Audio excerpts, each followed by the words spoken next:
Hi, everybody. This is Dan Stolbarger. Welcome to this week's Middle East update. And as we've been saying over the last couple of weeks, thank the good Lord that He knows what's going on, because surely we don't. But here is the latest. As of this is Thursday, and it's at about 10 o'clock or whatever. So let's give it a go. Actually, it's earlier than that. It's more like 9 o'clock. But bottom line, news bites. Just a reminder that this is a PDF behind me. It's available on the YouTube page without my head in the way. So there's usually more on the PDF page that I have time for in the YouTube. So make sure you grab that. Okay, the news bites for today. The IDF ground forces are advancing north. Now they're going across what's called the yellow line of Lebanon, the security zone. Again, the danger of the Hezbollah drones are necessitating this move for the IDF. Too many casualties. The north, the border towns in the north are under siege, and so moving ahead. Netanyahu says we're going to take care of this. U.S. intelligence shows that the supreme leader, Khamenei or whatever, is basically holed up in an undisclosed location with little access to the outside world, which is one of the reasons why, according to Iran, this delay is because getting him to sign off on anything, there's a labyrinth of couriers that they're dealing with. We shall see. Iran is, I'm not saying they're caving, all these negotiations. Let me just say this, and I know as of about 15 minutes ago, there was a report that the United States and Iran have agreed to extend the ceasefire by 60 days. They're waiting now for Trump's final approval. As I started this, who knows what's going on? We're just being fed whatever the media, whatever side you may be on in the media, it's just a continual, quote, being fed probably misinformation or whatever. But the bottom line now is that we're reading that, Trump's been consistent. Trump's saying they're not going to have a nuclear weapon. Trump just went out and said, I don't care about midterms. Bottom line, they're not going to get a nuclear weapon. That's the one thing that we're hearing over and over again. And so that necessitates Iran having to deal with their so-called nuclear dust. So Iran, it appears, is some kind of wavering in regards to all this. And this report simply says they may send their weapons-grade uranium to China under the ceasefire deal. Now, I don't know about you, but wow, what comfort that gives us, right? All right. And then back to Iran, Khamenei, the chance of death to America. He says, quote, that's been written because he never appears in public. He says, the chance of death to America and to, of course, Israel will unite the Muslim world. And a couple more. Hezbollah has ignored repeated requests to stop firing at Israel. Boy, the definition of a ceasefire sure is different in this day and age. The official of Hezbollah has basically said that Israel will never be expected to passively absorb all the attacks from Hezbollah on its forces and civilians. And so despite what you might be hearing in part of the negotiations with this ceasefire, Israel's making it clear, if we're attacked, if we're threatened, we're going to respond. And like I said, there's a new definition these days of a ceasefire. All right, now on to our major articles, and so much of this can change just like that because of the climate that we're in. But basically, Iran is saying what they've said all along. We need more time. We want time. We are, because of all the different strikes, our leadership's divided and we're fractured. This is what the regime wants you to believe. They're hoping that we're dumb enough to believe all of this, that the Iranian regime, here's the bottom line, they know precisely what they want. And so there's no negotiation. There's no such thing as moderates there. So if the regimes, for them to stay in power, they will continue. Don't get, this ceasefire, this treaty is a piece of paper to them, okay? They will break every agreement. They want vengeance, and they'll just bide their time. President Trump basically says, for the world, for humanity, for Western civilization, this is a plea really to President Trump from Israelis. Please do not leave this regime in place. We can't wait another 50 years for another president like you to come along. We have them on the ropes. Let's finish it. We'll see. And then Qatar, our good friends at Qatar just released this week that their new sponsor, whose new sponsor? Iran's new sponsor to fund the Revolutionary Guard, Qatar. According to two diplomatic sources in the Gulf and Western intelligence, Qatar is now providing financial assistance to Iran.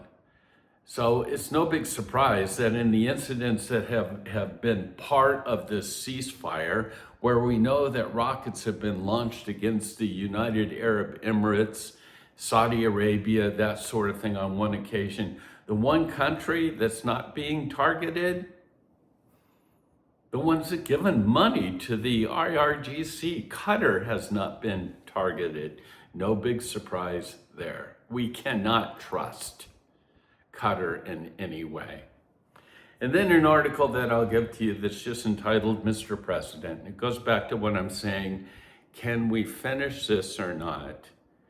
And the article basically says, and you'll see it in its fullness, I'm just going to give you a couple excerpts. A diplomacy becomes dangerous when it forgets the character of the men across the table. No formula should allow Iran to preserve the infrastructure of terror while speaking the language of moderation. Mr. President, you confronted this system before. You understood that the Iranian regime, they respect strength far more than they do courtesy. Negotiation, right? Do not stop halfway. Finish the job of dismantling Iran's terror infrastructure. A regime like this does not become moderate because of a piece of paper or because they're given another chance. The time is now to finish the job. Whoops. And then our good friend Amir, because what I just mentioned, that it appears that there's some sort of deal that are already in the works. It's just waiting for Trump's signature. It looks like that might be on Friday. But I think I concur and agree with Amir here, because it's easy to get upset over all of this and what we've just read. But here's truth. Here's the reality. He writes, this is Amir, to be honest, I no longer really care about Iran. It's obvious that we're going to have to strike Iran again, and again, probably on a yearly basis. And then he goes on to say, but my real concern is the deal that would tie Israel's hands in Lebanon. That is something that Netanyahu simply cannot agree to, even if it leads to a head-to-head confrontation with the President of the United States. Israel cannot afford to leave Hezbollah untouched while the Islamic regime continues to arm, fund, and rebuild its proxies on our borders. The northern towns in Israel are dependent upon the IDF taking care of Hezbollah at this time. And then I found this fascinating. As believers, there's that whole issue of the Temple Mount. And, after 20 to 30 years of going to Israel over 50 times, we spent a good amount of time in lines waiting to get on the Temple Mount, being on the Temple Mount. And in our earlier days, we finally came up with Sharon and I basically said, it's just not worth the time to wait in line. And then once you're up there, it's not the experience that we wanted our people to have on a tour. You feel this oppression on there. And that's because the Temple Mount up to this time has been completely controlled by the Jordanian Waqf. So when you go up there, previous to the last year, I would say, no Bibles, you can't stop to pray. If you have a cross or a Star of David, it has to be hidden. And you just were followed everywhere you went. It just was oppressive, almost, well, not just almost, demonic in nature. So it wasn't worth our time. And really the people that, friends of mine that are Israelis, that are somewhat secular, not religious, they could give a rip about the Temple Mount. It's like, hey, if it gives some sort of cause for peace, let them have it. It doesn't matter to us. But the times are a-changing. And more, I've been reading about the desire for not just the religious Jews, but Israelis in general to say, hey, isn't that ours?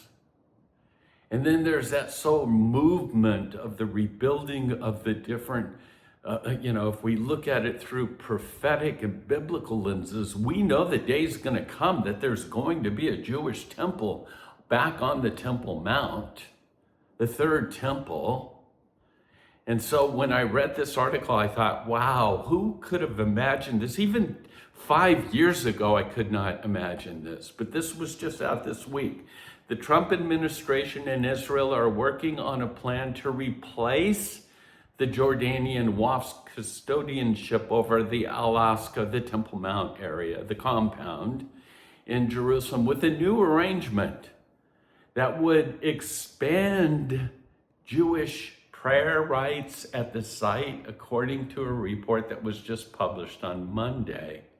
The proposal would end the authority of the Jordanian-backed Waqf and create a new body that's tied to Israel to administrate the compound. According to the report, the proposed agreement would recast the compound, get this, as a, quote, multi-faith center, and allow large groups of Jewish prayer and give Israel a role in supporting or in appointing Muslim religious officials and actually having to approve the content of the Friday sermons. Wow, that is mind-boggling to think about. And again, it's important that we know what the Bible says about the days in which we're living. And then back to Trump. Trump is, this whole ceasefire, whatever, he's trying to make it mandatory that the Saudis, Qatar, we've already talked about them, Egypt, Jordan, Turkey, Pakistan, that if he signs this agreement of a ceasefire, he wants their commitment to join the Abrahamic Accords. And so, in a sense, Saudi Arabia, Qatar, They're either going to be in or they're going to be out. Depending on this deal with Iran, it's actually a genius move. But once again, I have to restate this. It's only a piece of paper. In the Islamic mindset, it means little or next to nothing. Back to what Amir said concerning Iran. Hey, here's the bottom line. I don't care what they agree to. Every year, we are going to have to probably strike Iran because they want to annihilate Israel. That's the bottom line. And again, this is what I just call Trump's rants. I just think it's interesting. This is what he recently posted on Truth Social, his page.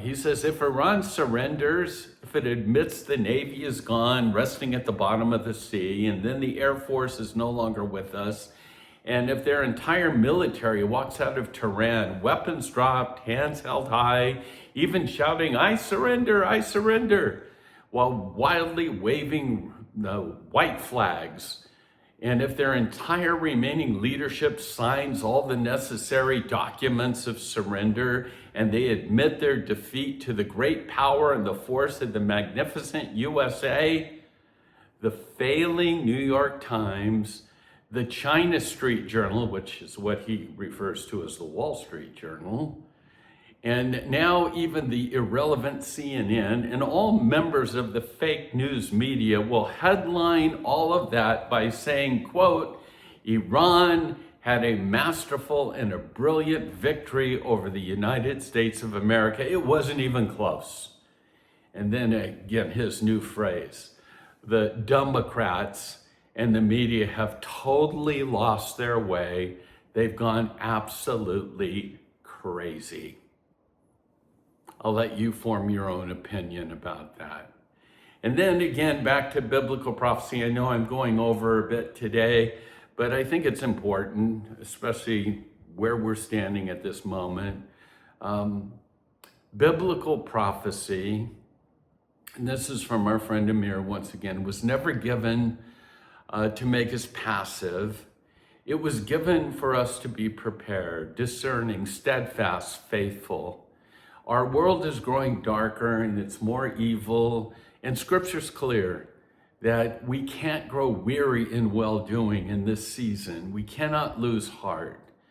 It is right to feel righteous indignation, righteous anger when evil is rewarded, when wrong decisions are made, where the innocents are suffering while wickedness seems to prevail, but we must never allow that anger to turn into hopelessness.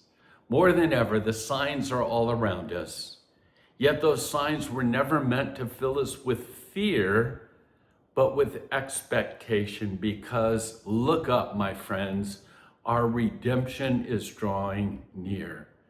Just like I opened, God is in control of the end times, end of days chessboards. Don't forget that.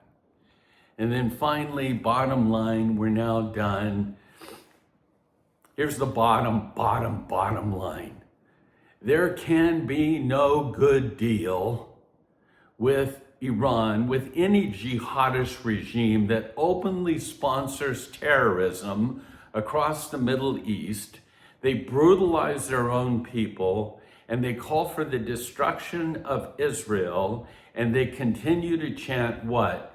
Death to America. Now, where do we sign that ceasefire? Where do we sign that? There can never be a good deal when death to America continues to be the chant. Don't be naive. This is the world in which we're living. The good news is that God is in control. We need to be people in the light. We need to be dispellers and givers of light. And we need to know what our Bible says about the days in which we're living. So this is Dan. This is our Middle East update. God bless you and shalom.